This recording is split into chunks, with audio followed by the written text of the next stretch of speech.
Nintendo just won a massive lawsuit against 2 popular ROM sites. What does this mean for the future of gaming emulation? Hot take. So you may or may not have heard that just this last summer, there were 2 popular ROM sites that Nintendo was seeking some legal battle against. That was LoveROMs and LoveRETro. And yeah, that sort of conflict caused some other ROM sites to remove some of the ROMs as well. Emu Paradise. Yeah, a lot of people got nervous. A lot of folks tried to get back out of it because it was like, hey, look, if Nintendo's coming in with lawsuits, yes, we don't want to be involved in it. And these folks here that were dealing with it on the front lines, they were basically going to define what happened next. Right. And, well, they lost. So basically what had happened in the past whenever Nintendo had kind of attacked ROM sites was they would send a cease and desist. Yes. So it was basically like, hey, you stop doing that, and then a website might pull their stuff, and then shortly thereafter they might put things back up, or another ROM site would pop up, or whatever. But this time they really dug in, you know, they dug their heels in, and they sought some compensation, right? Oh, yes, they did, to the tune of $12 million. Well, they won $12 million, but they were asking of upwards of $100 million based on like every single asset. And yeah, there's this whole sort of like list of things. So yeah. So this website, I guess, these 2 websites got off a little easy with 12 million, which is still insanely huge, right? 12 million is so not easy. We have to dig into that though, right? Yeah, we're gonna get into that a bit more, but let's just talk about this like right here up front. Yeah.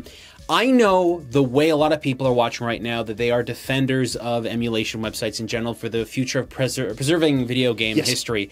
Adam and I, right there with you. We 100% agree with that. We think it's super important. We regularly do videos about lost pieces of hardware and software, and we want to talk more about that stuff. That's part of us like helping to archive things as well. 100%. We look at things that maybe other people don't have a chance to, and then we like to explain things so that, you know, the word is out there for these devices. And I personally think emulation is a very important thing that is something that the community not only has fostered and grown, but I believe that larger video game companies should be more involved with the community actively to help the fans preserve it. It's a huge issue because despite, like, there are, I believe, better ways to archive things. We recently went to the Rochester Museum of Play in New York, and they are archiving things properly, right? They're doing this, and they're not necessarily doing this to absorb money from the outside, but for educational purposes, they have a bunch of arcade units, software, stuff from across the board of gaming, right? That's the way to do it properly. But websites like LoveROMs and LoveRETRO, well, Nintendo sees what they do using their IP, pictures and things, having ROMs, BIOS files and things like that, BIOS software, and they say, well, you're not just putting these things online, you're also getting quite a bit of money. There have been some legal things that have gone through recently within the United States that have allowed companies and certain independent individuals to actually retain some information, keep things safe. So stuff is actually happening. Most recently, I believe, online server side information is now being saved by a group of people so that online games can retain their basically identity in the future once the servers go offline. Stuff is happening. However, let's make this super clear. Some of these folks that own these emulation websites, and we're not saying all of them because we do know of a couple that do like great work preserving information. Some of them are not out there to preserve things. They're out there with the sole intention of earning a ton of money by putting in advertisements, by stealing IPs and stealing things and presenting them without any ownership whatsoever. And for companies like Nintendo, where some of their stuff is available for purchase on other areas, like, let's just say this, we may not agree with the way that Nintendo's been dealing with backwards compatibility when it comes to the Switch and the ability to play older stuff, but they do have the NES Classic. They've got the SNES Classic. The Wii U store is still up, and it still has online things to buy stuff. The 3DS still has its online store where you can buy things. There are ways to buy some of these older games. Even though some of them might be harder to come by than others, there are still things out there. Folks like this, though, specifically LoveROMs, they were actually showcasing a lot of stuff, including modern material that they did not have the right to share, did not have the right to represent, or anything like that. And basically, Nintendo was totally in the right. Yeah, exactly. It's up to Nintendo, like what they want to do with these IP, as long as their copyright is still, you know, it's still all encompassing, right? Sure. The rights they have to those materials are still there. Like legally, they own that, and they can't just have another company come in. But yeah, like. Archivally, if that's even a word, like I still believe that we do need a better way of you know, historically maintaining that information. But as legally, Nintendo can do whatever they want. Like they made these things. These ROM sites did not make these things. That's 100% right. You can't just copy something and put it on a website, even if you do kind of tweak a thing here or there. And just expect everything to be legally fine. It's unfortunate because, look, we all know that many of these companies have not been very great about preserving their legacies when it comes to older video game systems and the older video games that they've released. And it sucks. I hate that. I've always, since starting Rerez, I've always wanted it to be kind of like a message for companies to preserve some of their stuff from the past. I've done rants about this, conversations. I've done huge talks in front of people at conventions. It's been a thing on my mind for a while. But when you take a bunch of things you don't own, put it on a website, throw on a whole bunch of advertising, take a bunch of images and IPs and like visual stuff that you don't own, put it on there. Remember, most of these websites have like Mario hanging out by the logo, waving at people and stuff. That was the problem here. Yeah, that was one of the big problems. What are you doing? Yeah. Huh? Does archive.org have these problems? No, they don't. They never have these problems. They don't have, like, archive.org doesn't have Link saluting on their logo. You have to understand what you're allowed to do and what you're not allowed to do. And essentially what these folks were doing is they were taking IPs they do not own to phosphor or to basically propagate their website to make it seem like an official source. Whether you and I agree with that or not, we are not the average gamer. And we've said this a bunch of times. If you're watching Rerez, congratulations, you are on the upper echelon. You are watching video game news. Get a badge. Yeah. When most other people out there just go to a website and they see a website that has like Mario on the logo, they might just assume that that is an official source for Nintendo stuff. And that's the kind of stuff Nintendo has to work against because they actively have to protect their IP. They don't have a choice. I just thought of something to kind of put it like shortly. It feels like the archival nature of some of these more egregious websites is just kind of like a single symptom of what the site represents as a whole. Like, yeah, there is some archival nature there, but it's just because they just toss everything onto their website. They happen to have that one thing that's very good to preserve, and it's everything else is also there too. Okay, so let's double back and talk a little bit more about this lawsuit, because I know that we wanted to mention maybe what this is all about. So we said that Nintendo was going after these two websites specifically and asking for upwards of $100 million, or looking into possibly getting $100 million from these folks, and they wound up settling.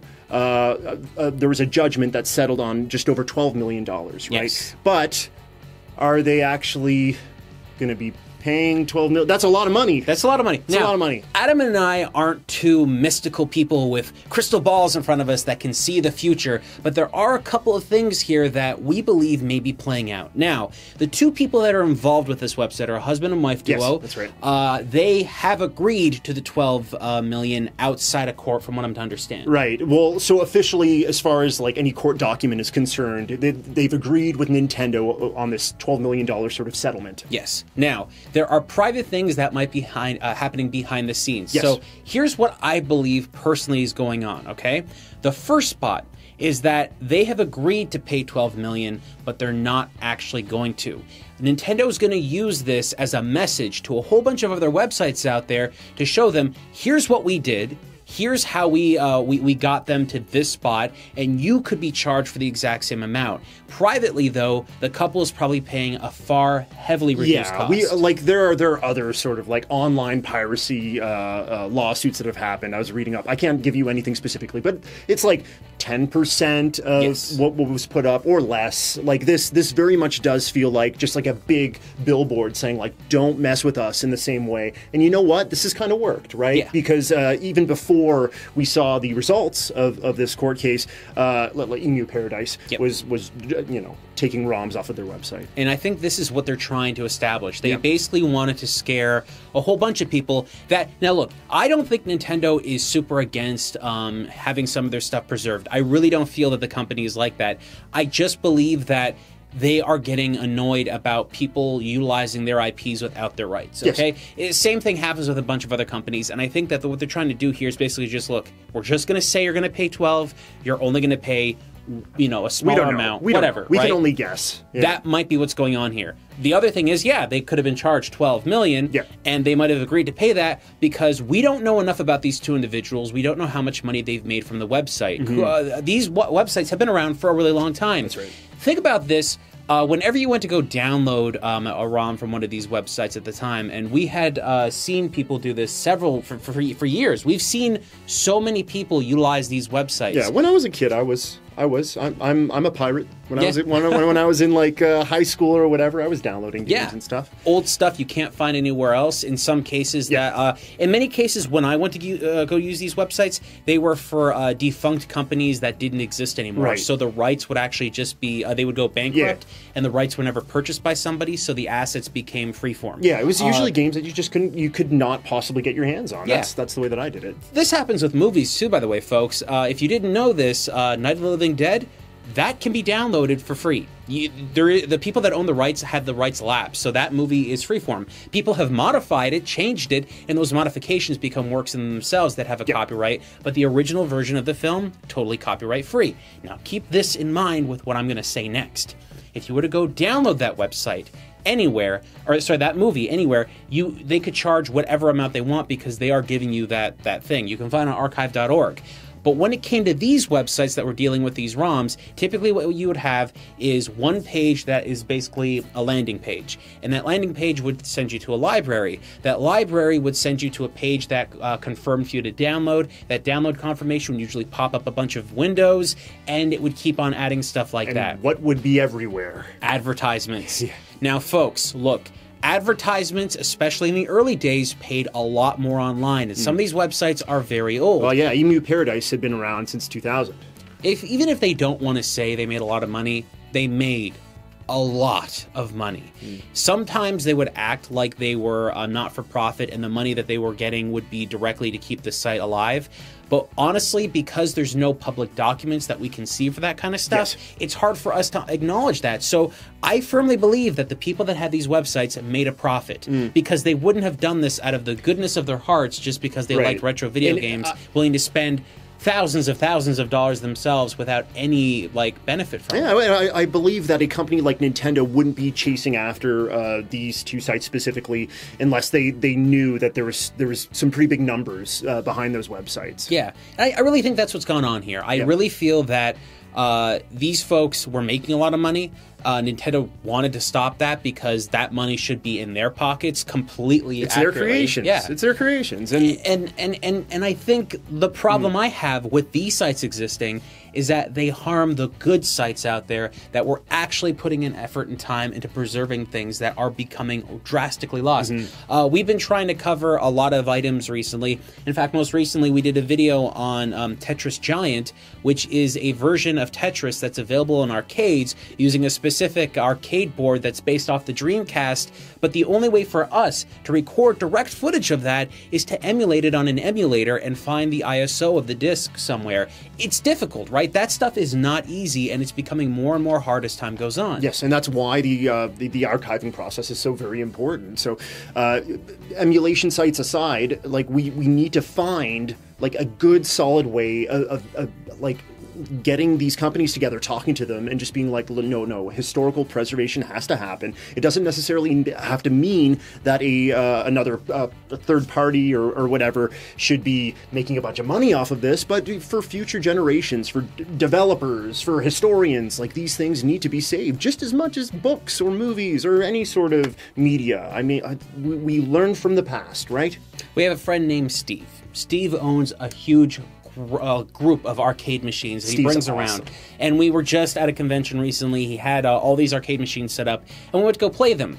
Some of those arcade machines are aging every single minute. They have wear and tear from being played. But one of the coolest things we saw was an original Asteroids cabinet. And that Asteroids cabinet uses a monitor called a vector display monitor. Yes. A specific one that's black and white. That's right. That has such a beautiful crisp look. It's so bright and shiny. Yeah. You don't get that really anywhere else. However, we recently saw that Atari released Atari Vault on PC on Steam, and Atari Vault was created by, I believe, Code Mystics was the name of the company? Yeah, I think that's right. Okay, so these folks, and we might have got the name wrong, I apologize in advance.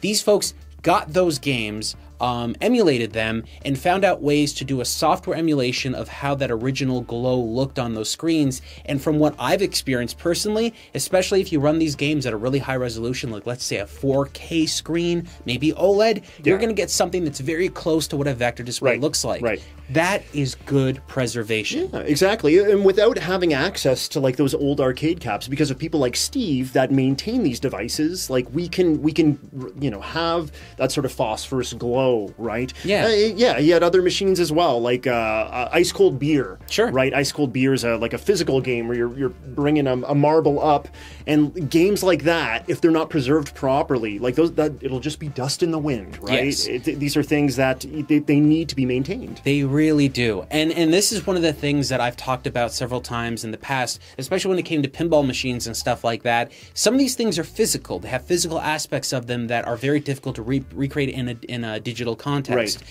And when it comes to what we've been seeing companies do lately, I think we've honestly been seeing an effort from companies to preserve their histories. Neo Geo just released their little Neo Geo Mini. The Mini. Yes. We've seen Sega release a whole bunch of their software and hardware in a bunch of different ways. Look, even if you're not a big fan of games, and you shouldn't be, they really have tried to put some precedent out there. We recently took a look at arcade one-up cabinets that are trying to recreate that exact arcade feel in a smaller form factor. We saw that very recently, the Centipede machine that was like miniaturized and stuff. We're seeing these happen because it's a way to preserve the past. Right.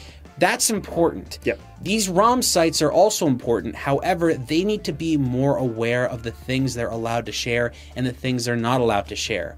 One of my favorite websites growing up was The Underdogs. And The Underdogs was a PC gaming site that basically shared a whole bunch of old PC software where the rights had completely lapsed and you couldn't find these things anywhere. And the way that they preserved them was just taking the software, uploading it wholesale on their website, and allowing you to download it. And they're very clear about the rights, the ownerships, and all that stuff. These things are important, and I really feel that ROM sites can exist in the future. It's just, I think what Nintendo has done here is they've scared people, and I think there needs to be some kind of conversation or dialogue explaining what is okay and what isn't okay. Exactly. Because that's what's basically worrying people the most. Well, especially when it comes to copyright and rights still being still being there for these companies. You can't just copy their materials and put them on your website. If the rights have lapsed in some way, then yes, there's a conversation to be had there. But yeah, bottom line, Nintendo was in their right as far as I'm concerned. Yeah. You know, very recently we covered Police Knots on Rerez 1, and on Police Knots, I explained that there was a way to actually get a fan translation of the game, and that fan translation isn't downloadable directly from the fan translation website. What they did was they made a program where you took the ISO from the game that you own, put it in, or like take the disc, put it in your disc tray, rip the turn it into an ISO, put that ISO in a program, and it converts it into an English version of the game.